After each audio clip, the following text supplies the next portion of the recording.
Assalamualaikum warahmatullahi wabarakatuh. Halo teman-teman semua, apa kabarnya nih hari ini? Semoga selalu dalam keadaan sehat dan bahagia ya.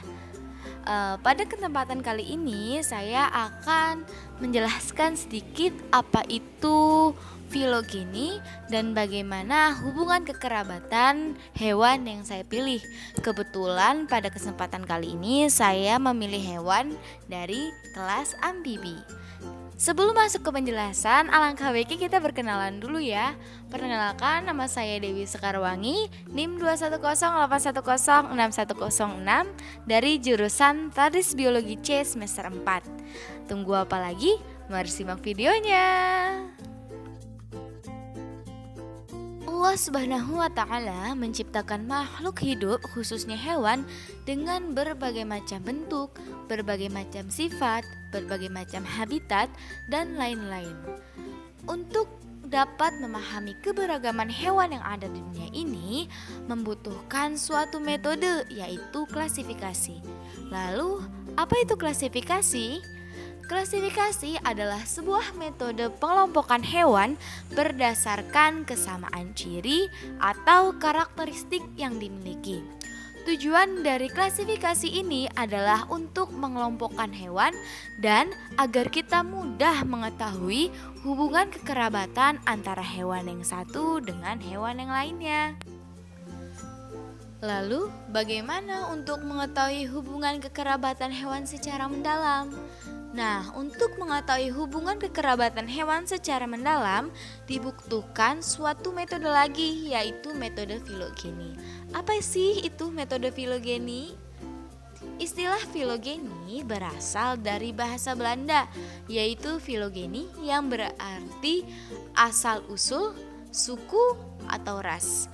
Jadi, filogeni atau filogenetik merupakan studi yang membahas tentang hubungan kekerabatan antar berbagai macam organisme berdasarkan nenek moyang melalui analisis molekuler dan morfologi. Hubungan kekerabatan merupakan suatu gambaran hubungan organisme yang satu dengan yang lainnya, baik yang berada di masa sekarang maupun yang ada di masa lampau berdasarkan perkembangan sejarah filogenetiknya. Dalam sistematika, jauh dekatnya hubungan antar kesatuan taksonomi ditinjau dari dua sudut pandang, yaitu fenetik dan filogenetik. Lalu apa bedanya sih fenetik dan filogenetik? Kekerabatan filogenetik ini ditentukan berdasarkan asal-usul nenek moyang sesuai dengan perkembangan atau proses evolusi. Sedangkan kekerabatan fenetik ditentukan oleh banyaknya persamaan sifat-sifat yang tampak. Lalu apa sih tujuan untuk mempelajari filogenetik?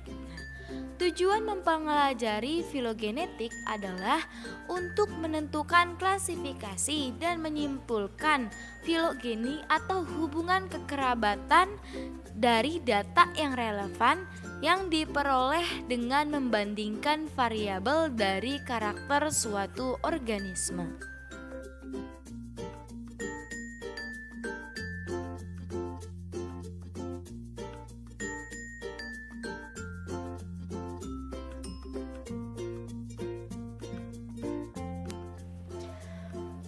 Untuk menggambarkan filogenetik hewan, biasanya menggunakan sebuah diagram yang biasa disebut dengan kladogram.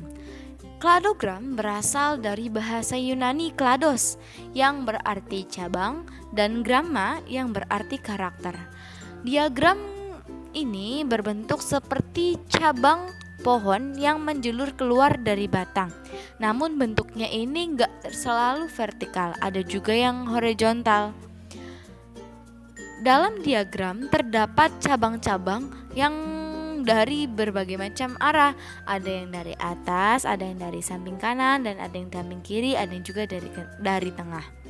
Nah, setiap cabang-cabang ini memiliki arti dalam yang membaca pohon akan filogeni menggambarkan atau hubungan kladogram, kekerabatan hewan. terdapat Apakah beberapa hubungan istilah, kekerabatannya jauh, yaitu apakah ancestor, hubungan kekerabatannya filial, dekat, spesiasi, sister group, dan outgroup. Ancestor itu apa sih? Ancestor adalah sebutan untuk leluhur dari suatu organisme. Biasanya dalam diagram kladogram atau pohon filogeni, ancestor ini berada di paling pangkal dari diagramnya. Sedangkan filial adalah turunan dari ancestor ini. Nah, turunan ini biasanya berada paling ujung dari cabang pohon filogeninya. Lalu spesiasi itu apa? Spesiasi adalah suatu titik percabangan di mana titik ini merupakan mengibaratkan proses evolusi munculnya spesies baru. Proses evolusi ini dihasilkan sebab adanya adaptasi dari hewan untuk menyesuaikan diri dengan keadaan lingkungannya, sehingga sistem fisiologi, morfologi sesuai dengan kebutuhan hidupnya. Lalu ada sister group. Sister group ini apa? Sister group ini adalah diagram yang menjelaskan tentang sekelompok hewan ini teridentifikasi sama dengan kelompoknya. Jadi kelompoknya itu hewan ini tuh termasuk ke dalam suatu kelompok. Sedangkan kalau outgroup itu sekelompok hewan yang teridentifikasi berbeda dengan kelompoknya. Kalau tadi sister group itu kan termasuk dalam suatu kelompok. Nah, kalau outgroup ini menjelaskan tentang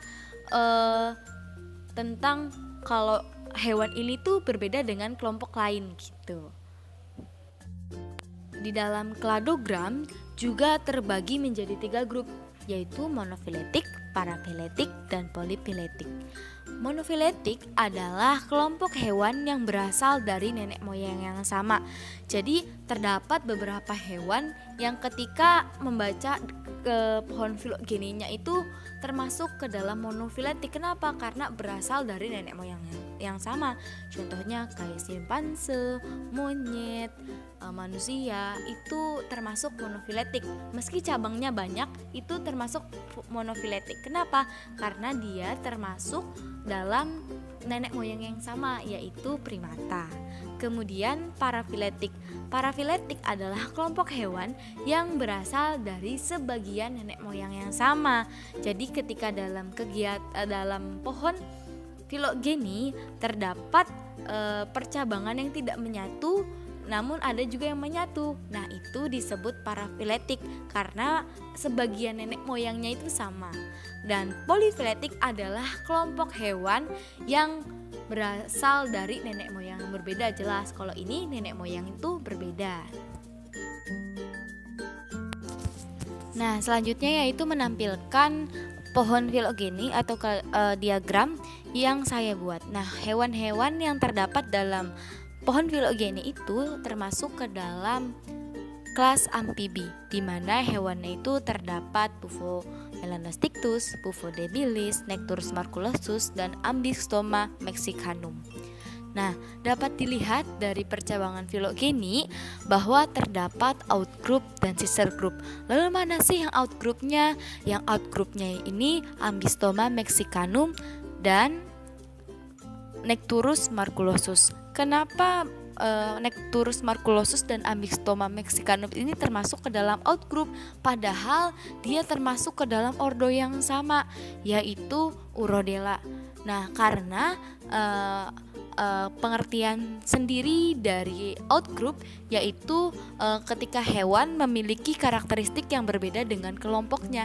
Nah, karakteristik dari Ambystoma mexicanum dan Necturus marculosus itu berbeda karena familinya pun berbeda. Kalau Ambystoma mexicanum familinya itu Ambystomatidae, sedangkan kalau Necturus marculosus itu Pterotidae. Nah, karakteristik dari famili Ambystomatidae yaitu hidupnya di akuatik, kulit tubuhnya itu berwarna putih, insangnya berwarna merah, dan mampu melakukan regenerasi pada seluruh anggota tubuh. Sedangkan karakteristik dari famili Proteidae yaitu hidupnya di akuatik, memiliki insang, termasuk hewan nokturnal yang aktif pada malam hari dan kulitnya itu berwarna coklat dengan bintik-bintik hitam. Sudah jelas dengan karakteristiknya pun berbeda, maka mereka yaitu Necturus marculosus dan Amblixstoma mexicanum termasuk outgroup karena memiliki karakteristik yang berbeda. Setelah ditemukannya ordo Urodela, kemudian terjadi spesiasi sehingga ditemukannya ordo Anura. Bufo Melanostictus dan Bufo debilis termasuk ke dalam ordo Anura dan termasuk ke dalam satu famili yaitu Buffonidae. Maka dari itu Bufo Melanostictus dan Bufo debilis termasuk ke dalam sister group. Karena apa? Karena memiliki kesamaan yang banyak sehingga hubungan kekerabatannya ini dekat. Lalu apa sih karakteristik dari famili Buffonidae? Yaitu badannya besar, tungkai belakangnya pendek sehingga lompatnya jauh, kulitnya itu kasar dan terdapat bintil-bintil di punggungnya. Maka dari itu, Bufo Melanostictus memiliki hubungan kekerabatan yang lebih dekat dengan Bufo debilis dibandingkan dengan Necturus marculosus. Nah, kemudian berdasarkan dari outgroup dan ingroup, sister group dan outgroup ini bahwa pohon filogeny yang saya buat ini termasuk ke dalam grup polyphyletic, yaitu sebagian familinya, sebagian keturunannya itu sama karena mereka ini terdiri dari dua ordo yang berbeda, maka dapat disimpulkan bahwa grupnya ini termasuk grup polyphyletic. Nah, berdasarkan penjelasan yang telah tadi saya sampaikan, dapat disimpulkan bahwa filogenetik merupakan suatu ilmu yang membahas tentang hubungan kekerabatan antara organisme berdasarkan nenek moyang melalui analisis molekuler dan morfologi. Tujuan dari mempelajari filogeni yaitu untuk menyimpulkan hubungan kekerabatan berdasarkan data yang dimiliki.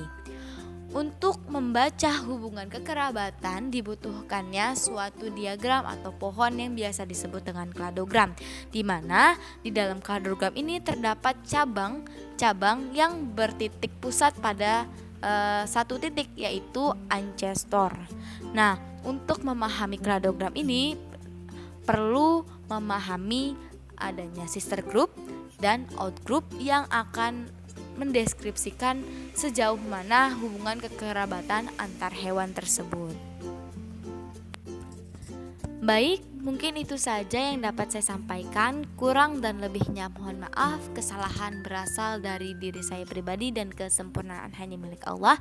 Semoga ilmu tadi bermanfaat. Terima kasih telah menyaksikan. Jazakumullah khairan katsir. Wassalamualaikum warahmatullahi wabarakatuh. Sampai berjumpa di video selanjutnya. Bye-bye.